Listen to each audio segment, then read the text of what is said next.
Hello all, welcome to care Samvad with me Hemanth. నాతో పాటు ఉన్నారు doctor Narasaraj garu. Sir, welcome to the podcast sir. Thank you. యాక్చువల్గా నాకు heart disease అనగా నాకు తెలియని భయం ఏంటంటే, ఈ మధ్యన చాలా మంది ఇంత టెక్నాలజీ పెరిగినా సరే హార్ట్ ఫెయిల్యూర్ అంటే ఇంకా అయిపోయింది మన పరిస్థితి, ఎండ్ ఆఫ్ ద రోడ్ అనుకుంటారు. దీనికి మీరిచ్చే సమాధానం ఏంటి? హార్ట్ ఫెయిల్యూర్ అనేది actually not the end of the road or it is not like a death sentence. Heart failure now has now we see lot of advancements in management of heart failure. We have better drugs than before. We have AI based technologies which would help us in predicting sudden death.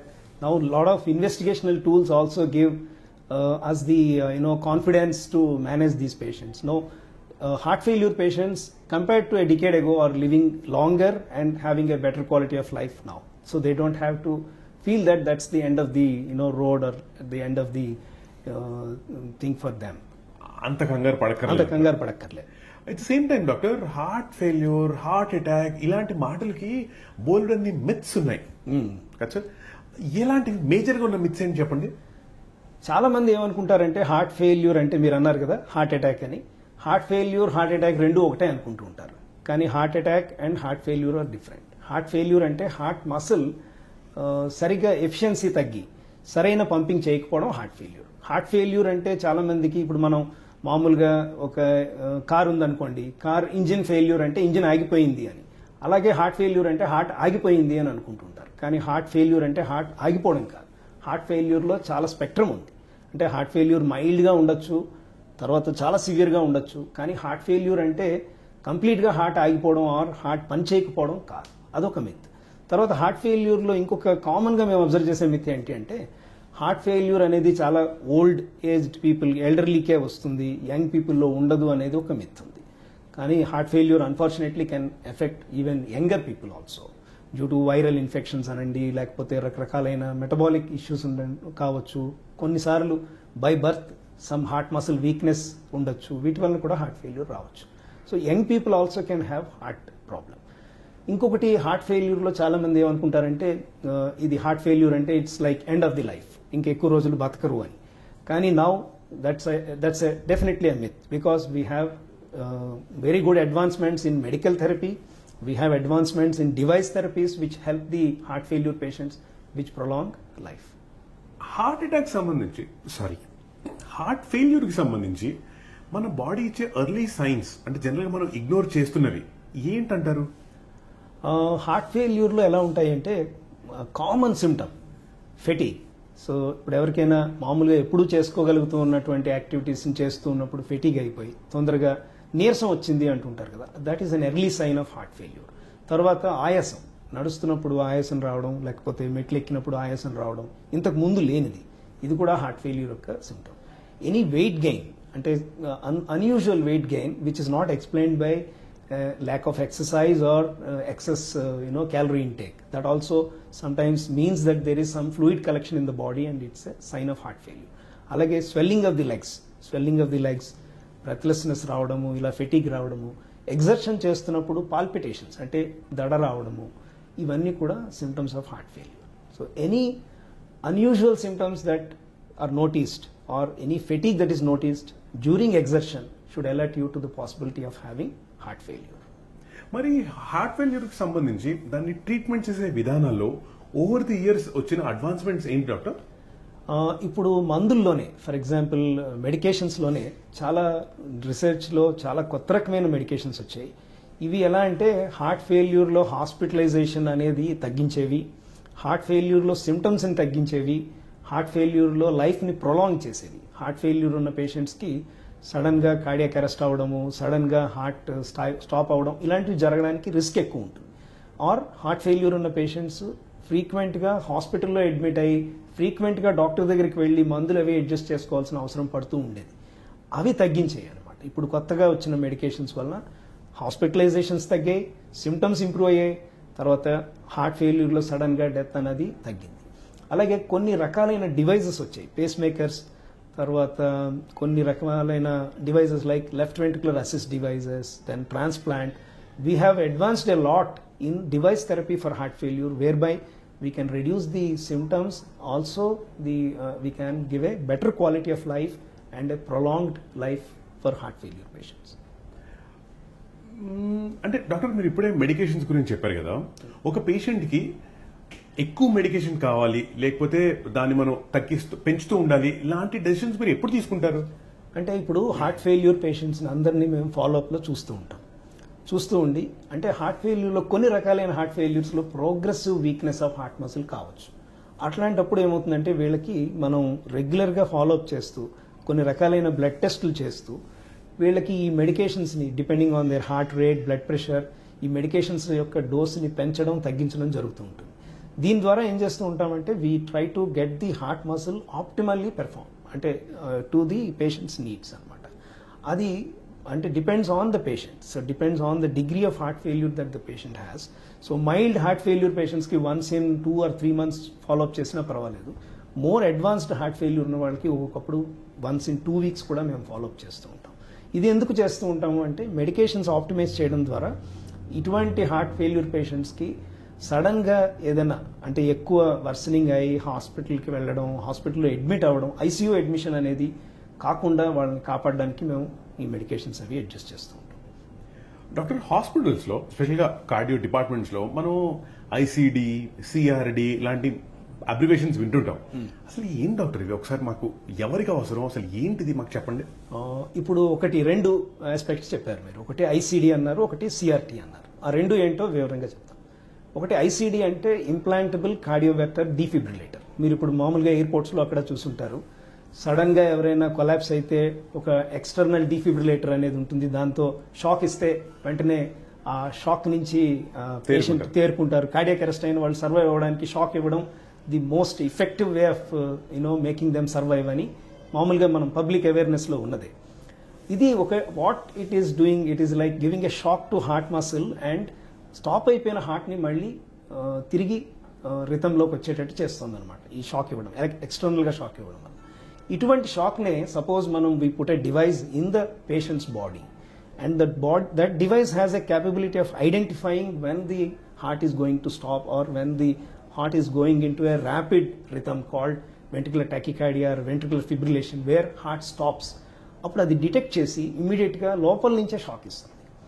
ఆ shock ఇవ్వడం వల్ల అది ఆ heart మళ్ళీ rhythm restore అయ్యి patient survive అవుతారు. ఇది ICD అంటే. This is implantable cardioverter defibrillator. So cardioversion అంటే బేసిక్గా మనం తెలుగులో చెప్పుకోవాలంటే ఏదైతే అబ్నార్మల్ రిథంలోకి వెళ్ళిపోయిన హార్ట్ ఉందో దాన్ని మళ్ళీ నార్మల్ రిథంలోకి తీసుకురావడం. రైట్. దాన్నే డీఫిబ్రిలేటర్ అంటే. అది ఒక వెంట్రికులర్ ఫిబ్రిలేషన్ అనే దాన్ని డిటెక్ట్ చేసి షాక్ ఇచ్చి ఆ వెంట్రికులర్ ఫిబ్రిలేషన్ నుంచి మామూలు సైనస్ రిథంలోకి అంటే నార్మల్ హార్ట్ రేట్లోకి, నార్మల్ రిథంలోకి తీసుకొస్తుంది. This is what is known as a ICD. తర్వాత సిఆర్టీ అంటే కార్డియాక్ రీసింక్రనైజేషన్ థెరపీ. ఇది more advanced heart failure where heart muscle has become weak and there is when heart muscle is becoming weak heart also dilates అంటే పెద్దగా అయిపోతుంది. When it becomes dilated the electrical activity becomes disorganised. So different portions of the heart contract differently. అంటే రెండు కోఆర్డినేటెడ్గా అంటే 2 walls of the heart muscle they should B contracting synchronously, means they should be moving in the same direction. Heart failure advance అయ్యి heart బాగా enlarge అయినప్పుడు ఏమవుతుందంటే they don't move synchronously, they move asynchronously. Asynchronously move అవుతున్నప్పుడు ఏమవుతుందంటే heart contraction ఇఫెక్టివ్గా లేక heart pumping తగ్గిపోతుంది, pumping efficiency ఇంకా పడిపోతుంది. సో ఈ కార్డియాక్ రీసింక్రనైజేషన్ థెరపీ అనేది ఏం చేస్తుందంటే హార్ట్ని అన్ని వాల్స్ని సింక్రనస్గా మూవ్ అయ్యేటట్టు అంటే ఒకదానికొకటి కోఆర్డినేటెడ్గా మూవ్ అయ్యేటట్టు సో దట్ హార్ట్ మసిల్ యొక్క ఎఫిషియన్సీ పెరిగేటట్టు చేస్తుంది. This is what is known as a CRT device, cardiac resynchronisation therapy. ఈ కార్డియాక్ రీసింక్రనైజేషన్ థెరపీ అన్న దాంట్లోనే డీఫిబ్రిలేటర్ కూడా యాడ్ అయి ఉంటుంది. దాన్ని సిఆర్టీ డి అంటాం, అంటే దాంట్లో డీఫిబ్రిలేటర్ ఉంటుంది.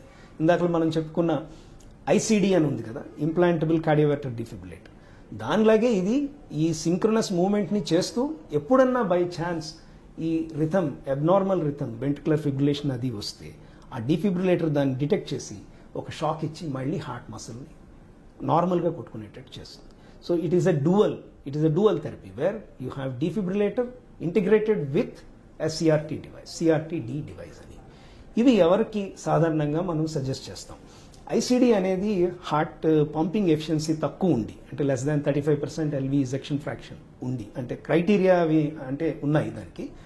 వాటి ప్రకారం అది ఉండి తర్వాత దీన్ని 2 రకాలుగా మనం ఇవ్వచ్చు. ప్రైమరీ ప్రివెన్షన్ అంటే ఇప్పటి వరకు ఏమి ఈవెంట్ లేని వాళ్ళకి ఇంకా ఈవెంట్ రాకుండా ముందే దాన్ని ముందస్తుగానే ఆపడం అనమాట, ప్రొఫిలాక్టిక్ అంటాం. అలా పెట్టేది ఒకటి. ఆల్రెడీ ఒకసారి హార్ట్ మసిల్ వీక్ ఉండి తర్వాత రిథమ్ అబ్నార్మాలిటీస్ వచ్చి డాక్యుమెంటెడ్ ఎరిథ్మియా వచ్చి పేషెంట్కి సడన్ కొలాప్స్ అయిన వాళ్ళకి, సర్వైవ్ అయిన వాళ్ళకి పెట్టడం ఒకటి, దాన్ని సెకండరీ ప్రివెన్షన్ అంటాం. 2 రకాలుగా కూడా ఇది పనిచేస్తుంది, primary prevention as well as secondary prevention. ఈ సిఆర్టీడి డివైస్ అనేది హార్ట్ బాగా వీక్ ఉండి there are some electrical abnormalities that we see on ECG called LBBB అని, లెఫ్ట్ బండిల్ బ్రాంచ్ బ్లాక్ అని. అంటే అది ఒక ఇండికేటర్ అనమాట హార్ట్ మసిల్ యొక్క డిజార్గనైజ్డ్ ఎలక్ట్రికల్ యాక్టివిటీకి. అటువంటిది ఉన్నప్పుడు ఈ సిఆర్టీడి డివైస్ అనేది మనం రికమెండ్ చేస్తూ ఉంటాం. మరి సార్ అదేంటి ఇంకా ముందుకెళ్ళి హార్ట్ ట్రాన్స్ప్లాంట్ అంటారు కదా? అవును, అదెవరికి చేస్తారు? హార్ట్ బాగా వీక్ అయి క్లాస్ 4 సిమ్టమ్స్ అంటే వాళ్ళకి రెస్ట్లో కూడా సిమ్టమ్స్ బాగా ఉండి ఇటువంటి వాళ్ళకి ఈ మెడికేషన్స్ తర్వాత ఈ ఐసీడీ, సిఆర్టీ ఇటువంటి డివైజెస్ కూడా పనిచేయని స్టేజ్లో ఉన్నప్పుడు వాళ్ళకి కనుక 1 year survival, more than 1 year survival we have, means వాళ్ళకి ఏమీ యాక్టివ్ క్యాన్సర్ లేదు, యాక్టివ్ ఇన్ఫెక్షన్ లేదు, otherwise there is no liver, kidney or lung disease, ఇటువంటి వాళ్ళకి హార్ట్ ట్రాన్స్ప్లాంటేషన్ రికమెండ్ చేస్తాం. ఇది ఎందుకు అంటే వాళ్ళకి సిమ్టమ్స్ తగ్గించడానికి ఒకటి, తర్వాత వాళ్ళ లైఫ్ ప్రొలాంగ్ చేయడానికి. సేమ్ టైం డాక్టర్, ఈ ప్రివెంటబుల్ హార్ట్ డిసీజెస్ లాంటివి కూడా ఉంటాయా? చాలా వరకు most of the heart diseases are preventable, and early detection and early effective treatment of the problem can prevent heart failure, heart weakness and all that. For example, ఇప్పుడు blockages అని మీరు వినే ఉంటారు, రక్తనాళాల్లో coronary artery disease. coronary artery disease అంటే the blood vessels which supply heart muscle are called coronary arteries. వాటిలో కనుక blocks ఉన్నాయనుకోండి, ఆ blocks over a period of time they can make the heart muscle week. So అవి detect చేసి వాటిని మనం treat చేస్తే we can prevent heart failure and that's like a preventable heart disease. ఇంకో అంటే ఇందాక నేను అడిగిన ఐసిటీ లాగా ఇంకొకటి టీఏవిఆర్ అనేది కూడా నేను చాలా చోట్ల చూసాను నేను. అవును, ఏంటి సార్ టీఏవిఆర్ అంటే? టీఏవిఆర్ అంటే we are now digressing from heart failure, we are going into a field called structural heart interventions. Right. This is a trans catheter aortic valve replacement. TAVR అంటే నార్మల్గా అయోటిక్ వాల్వ్ అనేది the valve which guards the main pump. The main pump, when it pumps into an artery called aorta.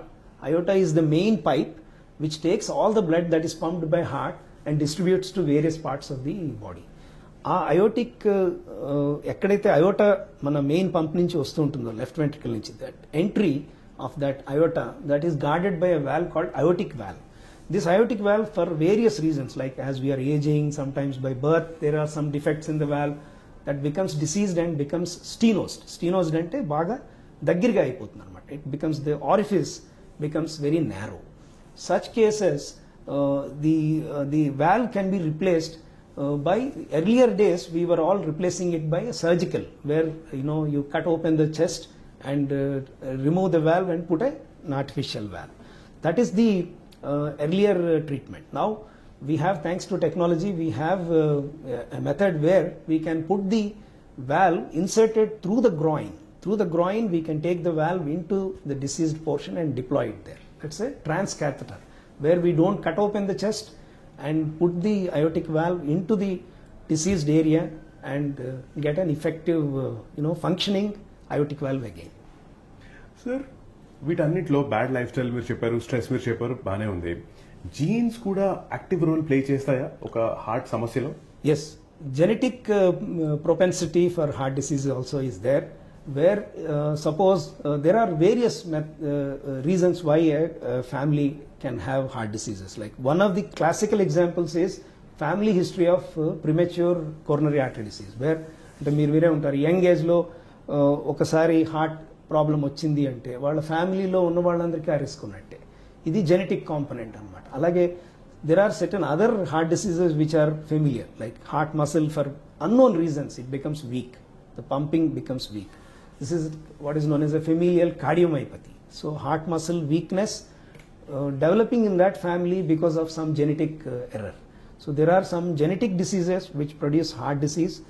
Classical example is the family history of heart disease, heart attacks, young age heart attacks. So young age ఎవరికైనా heart attack ఉంటే family మెంబర్స్లో వాళ్ళ first degree relatives అంటే brother sister or father mother, these are first degree relatives. First degree రిలేటివ్లో young ఏజ్లో heart attack కనుక వస్తే మిగతా వాళ్ళందరూ ఆ family members they should be aware that heart disease can be there, they should get screen for heart disease.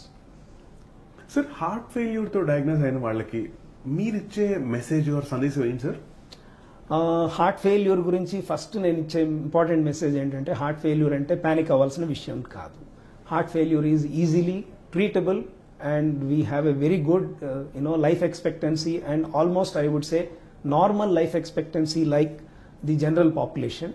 So nothing to worry that if you are diagnosed with heart failure, don't panic. That's the important message I would give. Second, now there are the research has brought new medications, so we can use these medicines and medication compliance has to be very very meticulous. Ante that is something that patient only has to do. అంటే మనం doctor ఇచ్చిన medications ని regular గా తూచ తప్పకుండా వాడుకుంటాం. తర్వాత medications తో పాటు లైఫ్ స్టైల్ అడ్వైస్ కూడా, అంటే sometimes we give an advice like fluid restriction, salt restriction or limitation of physical activity, ఇవన్నీ మేము చెప్తాం. ఇవి తూచా తప్పకుండా పాటించాలి. So follow the doctor's advice and heart failure is not fatal, is got a very good long term outcome and we can get almost like a normal life expectancy like a general population with heart failure. Sir, doctor like ఈ side అసలు heart కి సంబంధించి నాకు నా mind లో top of mind and నాకున్న issues doubts అని మీరు చక్కగా క్లియర్ చేశారు. But right now we're entering into this new round, it's called the rapid care round. Rapid care మీరు నాకు క్విక్ గా ఆన్సర్ చేయాలి. Okay, let's do this. One thing that you do every day for your heart. Exercise. Okay. Your favorite cardio activity? అంటే walking cycling swimming? Jogging. Jogging? Yeah. Oh, wow. ఎంత దూరం చేస్తారు sir? About 3 to 5 kilometers. Every day? Every day. బాబోయ్. At least most of the days. 5 days a week I do. Manage to do. Heart healthy snack that you recommend? Heart healthy snack is a snack which is rich in fiber, like salads, fruits. That's the best. Okay. One myth about heart failure that you always listen. Heart failure is the end of road, or that's the end of life. Pill or lifestyle, what has bigger impact in heart failure? Lifestyle. ఇందాక నేను అడిగాను కదా అదే question. ICD or CRT, which device fantasizes you more and why? CRT device, because this has improves the heart pumping efficiency, also prevents sudden cardiac arrest and sudden death. One underrated habit for a strong heart. Exercise. Yoga or brisk walking, what do you prefer personally? Brisk walking. And finally sir, most overlooked symptom for heart failure? Breathlessness. అంతేనా? Sir మీరు చెప్తుంటే మనకు కొత్త కొత్త డౌట్లు వస్తున్నాయండి. And ఫైనల్గా sir, మేమందరం మీరు గ్రేట్ లైఫ్ స్టైల్ అని చెప్తున్నారు, డీస్ట్రెస్ చేసుకోవాలంటున్నారు, బట్ ఎవ్రీ డే మాకు as part of our daily habits కొత్తగా అలవర్చుకోవాల్సిన ఒక అలవాటు చెప్పండి. A diet which is rich in fiber, like take more of vegetables and fruits, and exercise daily, at least 150 minutes of moderate intensity exercise for a week. That's the most important advice I would give you. Great advice sir. మాకున్న బోల్డ్ అన్ని డౌట్లు మీరు చాలా clear గా సున్నితంగా నా brains కి కూడా అర్థమయ్యేలా చెప్పారు మీరు. Thank you so much for the doctor గారు. Thank you. And next time చెప్పండి, ఏ హార్ట్ డౌట్ ఉన్నా సరే నేను పరిగెత్తుకుంటా, హార్ట్ బ్రేక్ అయినా సరే మీ దగ్గరికి వస్తాను. అలాగే సరేనా? హార్ట్ బ్రేక్ చేసుకోకండి. చేసుకోను చెయ్యను కూడా. Thank you so much doctor. Thank you. That was Dr. Nasraju. We'll see you again. Bye.